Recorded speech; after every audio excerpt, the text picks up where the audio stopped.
Desde os tempos antigos, os profetas nunca foram facilmente reconhecidos por seus contemporâneos. Em muitos casos, nem mesmo por aqueles com quem conviviam diariamente. Aliás, sempre os maiores críticos do profeta surgem exatamente do convívio diário desse profeta.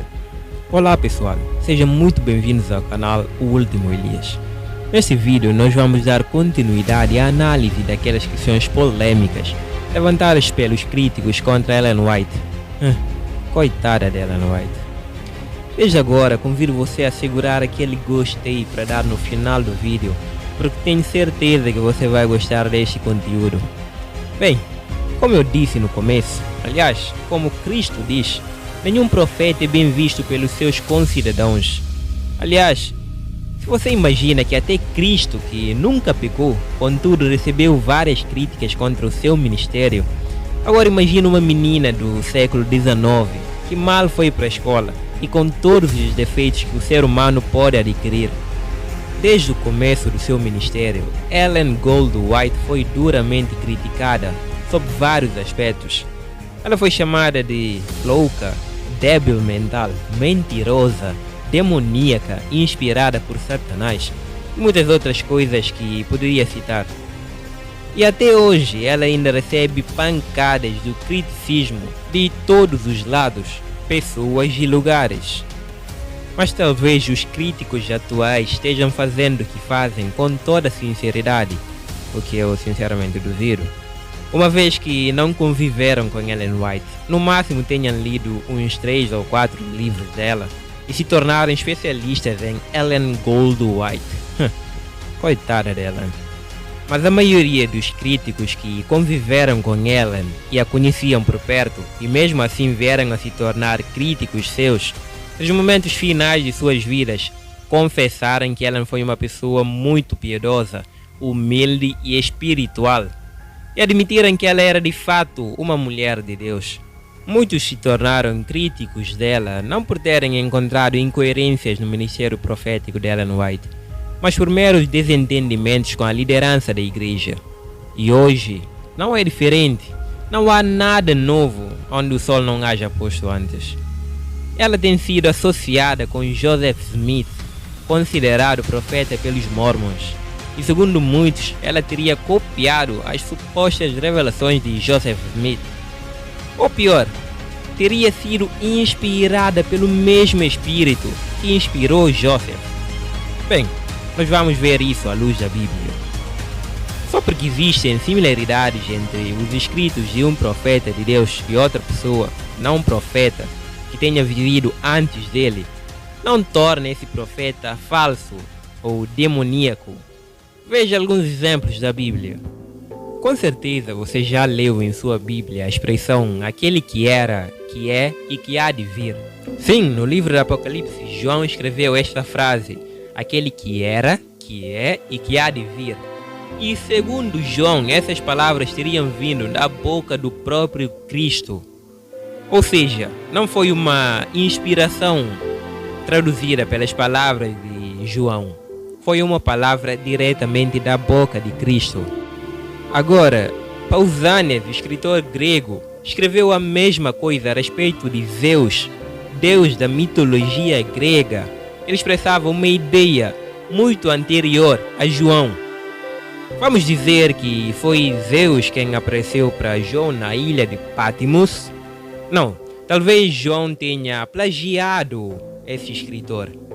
Não, talvez tenha sido o mesmo espírito que inspirou os dois. Agora vamos para uma outra questão.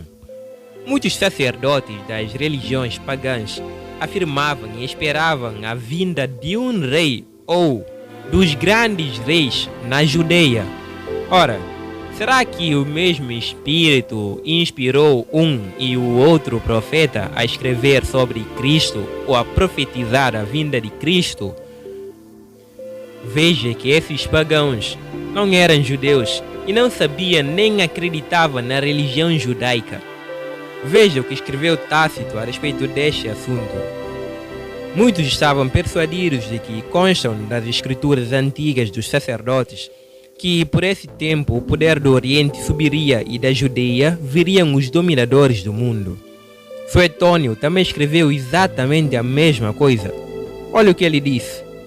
Aumentava em todo o Oriente a antiga e constante opinião de que estava escrito no destino do mundo que da Judeia viriam naquele tempo os dominadores do mundo.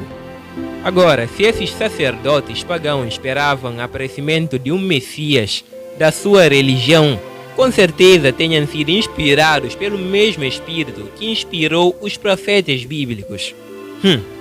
Agora vamos para uma outra questão. Todos nós concordamos que Nabucodonosor não foi profeta, certo? Na cultura do Antigo Oriente, um rei podia esquecer do sonho, e caso isso acontecesse, eles costumavam esperar uma calamidade. Para os caldeus, Zakiko, um deus dos sonhos, era quem revelava o futuro aos governadores. Com isso em mente, te faço uma pergunta. Quem foi que deu o sonho ao Nabucodonosor? Por que Deus se resolveu utilizar deste método para comunicar a sua vontade? Mas ele usou, não é mesmo? Pois é. Parece que Deus às vezes se utiliza de métodos estranhos para revelar a verdade. Agora nós vamos para um facto muito curioso sobre Ellen White. No Manual da Disciplina, um dos documentos dos antigos essênios que foi descoberto na caverna de Qumran, está escrito: naqueles dias, os homens deixaram de habitar entre os corrompidos e retirar-se-ão ao deserto, onde serão instruídos ao que devem estar preparados para aqueles dias. O contexto desta citação era a respeito da vinda do Messias, a primeira vinda de Cristo. Agora vamos dar uma olhada no que Ellen White diz sobre a segunda vinda de Cristo. Não é tempo agora de o povo de Deus estar fixando suas afeições ou entesourando neste mundo. Não vê muito distante o tempo em que, como os antigos discípulos, seremos forçados a buscar refúgio em lugares isolados e solitários. Será então o tempo de deixar as grandes cidades, passo preparatório ao sair das menores para lares retirados em lugares solitários entre as montanhas. E agora, em vez de buscarmos dispendiosas moradas aqui, devemos estar nos preparando para mudar-nos para um país melhor, isto é, o celestial. Ellen White vira no campo, página 48. Veja você mesmo a similaridade entre esses dois escritos e me diz quem copiou quem. Vamos dizer que Ellen White teria copiado dos essênios? Veja que este documento foi descoberto apenas décadas depois da morte de Ellen. Alguém poderia, por favor, mandar este texto dos essênios para os críticos para fazer mais uma comparação entre os plágios de Ellen White? Coitada de Ellen White. Agora vamos voltar aqui para a Bíblia.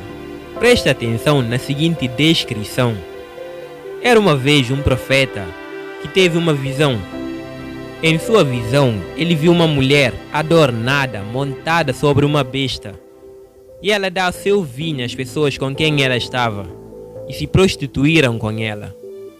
Essa profecia lembrou você de algo? Sim, é isso mesmo. A mulher de Apocalipse 17, a meretriz montada numa besta. Mas não é a mesma história, apesar de muitas, mas muitas semelhanças. Essa história é de Áshera, uma deusa pagã, datada de séculos antes de João. Quem sabe João teria copiado e plagiado a visão deste profeta que viu Áshera.